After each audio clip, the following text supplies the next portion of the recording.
Hello, welcome to another tutorial. Today we're doing the shading tutorial for this month, and some of these concepts might sound a little bit familiar because, I use this technique all the time, but there will be a little bit of extra stuff that might be new for you. So let's just get into it. The first step is to obviously pick a direction that your light source is coming from. That way you will actually have an idea of where the shadows should be placed. For this tutorial, I'm just going to go with the upper left side of the screen, and you don't have to pick a light source direction in your initial sketch if you don't want to, but once you get to the step where you have your flat colors laid down and you're going to start on your shadows, you definitely need to be decisive and choose where your light source is going to be. That way it will help with any confusion down the road. Make a new layer above your base colors layer. Switch the layer mode to hard light. The reason I like to use hard light in my process instead of multiply is that hard light lets more of the color underneath pop through than multiply does. So when I pick my shadow color, I can keep my color in the generally tinted gray area, and it will still not look too dead or colorless since the hard light amplifies the colors a bit. Also, turn on the clip to layer below so that your shadow layer will not extend beyond where you have already painted the base colors. In Clip Studio, it's just this little button over here, and you just can toggle it on and off for your layers. In Procreate, you open your layers panel, you click the layer, and then you choose Clipping Mask. Pick a dark grayish color. Usually I like to start out with a grayish purplish or grayish reddish color, maybe like a grayish pinkish kind of color. It's going to be really subtle towards the pink. It's mostly just gray. And it's okay if this color isn't perfect. We can and probably will adjust it later. Using a hard brush, blocking your shadows, keeping in mind where the light source is positioned, the further angled away from the light source, the more in shadow that area will be. Once you have the hard cell shaded shadows in, choose the smooth watercolor brush in Clip Studio Paint. If you are in Procreate, you can use the custom brush called the Smooth Blend. I'll include it in the Patreon post for you to download, easy peasy. Use this brush to lightly brush over the edge of your shadow to soften it and make it appear more like it is wrapping around the form. Only do this for the form shadows. Form shadows are shadows made as the angle of an object curves away from the light source. So the transition from light to shadow is a lot softer, like the sphere. Cast shadows are usually left a little sharper. They are shadows made when an object sharply blocks a light source. At this point, you have a pretty good base for what your shadows are going to look like.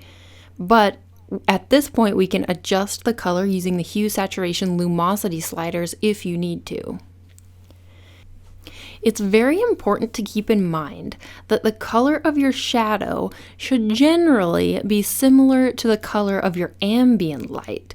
So if you are painting an outdoor scene and have a cool blue sky all around, your shadows will be tinted more blue. If you are painting a warm indoor scene, your shadows might be tinted more like orange and red. Feel free to experiment with shadow colors and see what looks interesting. Maybe you go really neon and a little bit crazy with it, and that is totally acceptable. There's no rules with art, but generally for me, I keep the saturation a little bit lower since we're using the hard light layer mode to do these shadows, and so they already have quite a bit of color in them. But if you are doing some sort of neon, electric abstract, some sort of scene like that, then maybe really, really saturated shadows could be pretty cool for your piece. It's really open to experimentation for you. Once you decide on your base color for your shadow, you can lock the transparent pixels and use a soft brush, just like a soft airbrush, to gently paint in a hint of bounce light.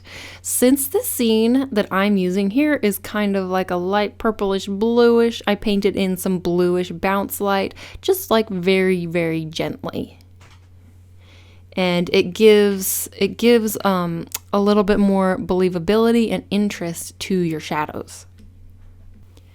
Core shadows, which is where the main transition from light to dark is, can have a little bit more saturation.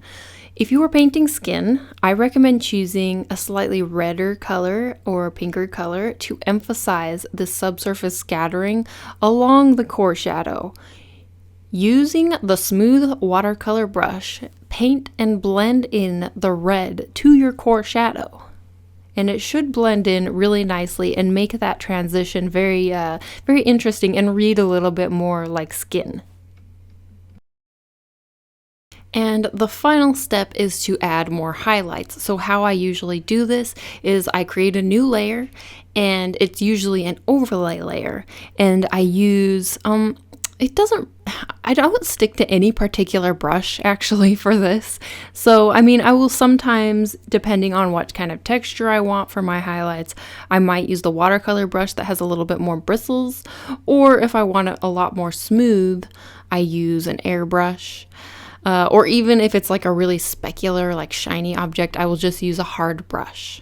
So whatever works, and as far as the color, I go with generally a kind of yellowish sort of color, but that entirely depends on the color of your light source as well. So this is another thing that you can kind of experiment with and see what works best for your piece.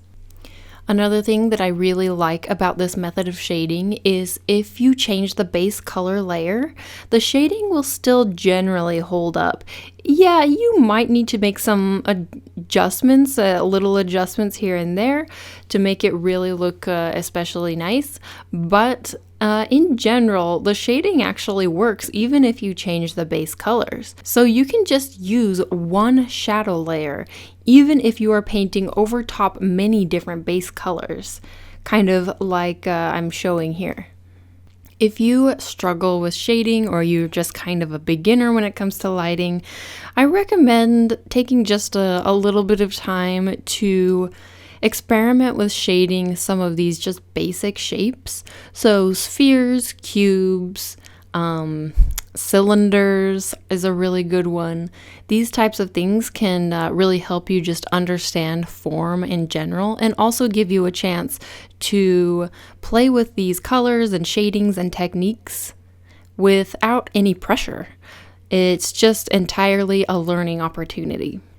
With all of that said, and the foundation of basically how my shading approach works, let's go into another example where basically I just kind of show you how I shade a sketch that I did earlier today, and maybe it will give you some insights into how these techniques can be applied to an actual like drawing that isn't just a sphere. Once my base colors are blocked in, I add a little bit of like soft gradients with an airbrush just to give a little bit of color variation to these solid blocks of color before I start adding shadows. So for the shadows, I'm following the same process I showed with the sphere. New layer, locked a layer below, hard light. And I choose a magenta-ish gray to start blocking in the shadows with a hard brush. Sometimes in this process, I admit I skip ahead slightly and I jump to the hue, saturation, luminosity to adjust the shadow color to see how it's looking, but really that's not necessary at this point. As long as you can see the color that you're laying down, like that's all you need right now, because we will always be able to go back and adjust that color, especially once we really know where the shadows should be laid out. Once the general shadows are blocked in, I use a soft watercolor brush to start blending those shadows, but I don't blend all of the shadows.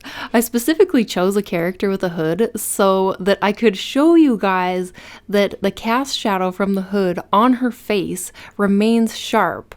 We don't want to blend the cast shadows much, if at all. And again, experimenting with those colors. Always be free to slide those sliders around and see how it goes. But anyway, once the shadows are mostly blended, I can start adding some of those reds to the core shadows of her face. I am also thinking about what kind of bounce light there will be. I'm imagining her in a kind of bright and airy sort of environment. So she has a little bit of a bluish purple in her shadows and in her like ambient light. Not to mention the little bit of blue bounce light that might be coming from her blue hood, although with a color that dark, there probably isn't all that much bounce light from the hood itself, but it is good to keep in mind. Often in my process, I will actually make another hard light layer to add those extra dark shadows. So inside her hood and areas that don't catch much light at all, like maybe around her hairline or even under, like right under her chin. Those are the kinds of areas where I will add extra shadows to this extra hard light layer. Having this extra layer gives a little bit more depth, but don't worry, it's essentially the same process.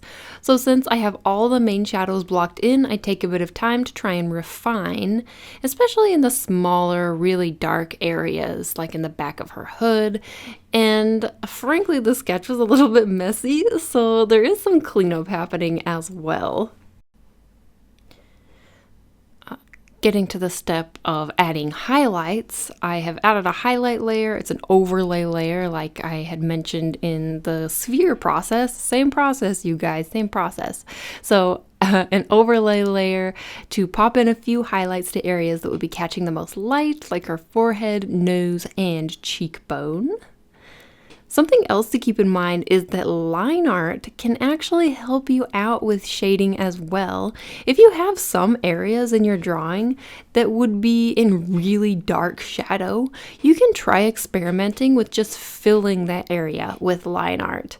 I mean, just like black or whatever the color line art you are using. And it may give you a really nice effect. Sometimes I do that with the cast shadow under the chin, and frankly, if I were to, turn this into an actual piece and not just a sketch, I would probably do that with the inside of her hood, probably, and some really of those dark areas back inside her hood and on her neck. But it's something to keep in mind. You can use your line art to help with your really dark shadows. I experimented with this one by adding a little headlight / backlight. The photo reference I was using, which by the way, you guys, make sure you're using photo reference for your lighting, especially if you are new to lighting or even if you just are approaching a lighting setup that you maybe aren't used to, or even if you are used to it, let's be real. It will help you out a lot. It makes a huge difference to look at reference when you are working on your lighting. But anyway, the photo reference I was using had a really nice lighting setup, like professional portrait lighting, and they had a headlight going on, which means that the person is actually rimmed with this really nice light, and it helps separate her from the background. It's not like a backlight, but it gives that rim light. And I wasn't sure how the rim light was really working on this sketch, but it was an easy thing to try just by using a glow dodge layer and laying in that color. So if you want to experiment with little things like that, like rim light or backlighting, it's a pretty easy thing to experiment with in digital art by just using another layer. One of my later steps that I hadn't really mentioned, but when I'm painting a character or anything, typically I will make a new layer on top of everything so that I can just do a little bit of paint over, fix any mistakes, or even add any extra details that I want. There's nothing really special about that layer. It's just a paint over layer. That's all there is to it. A really handy tool that I like to use throughout my process to check my lighting is a new adjustment layer, hue, saturation, lumosity, and then I turn down the lumosity all the way so that I can get a peek at how my art is looking in grayscale and see if the contrast and lighting is looking okay. You can notice how your lighting is progressing without getting distracted by color when you are able to look at it in grayscale. And so I definitely recommend using that, and I didn't really use it until the end of this sketch, but typically in my full pieces throughout the process, I will be checking that hue, saturation, lumosity layer style. I will just toggle it on and off to see how I'm doing.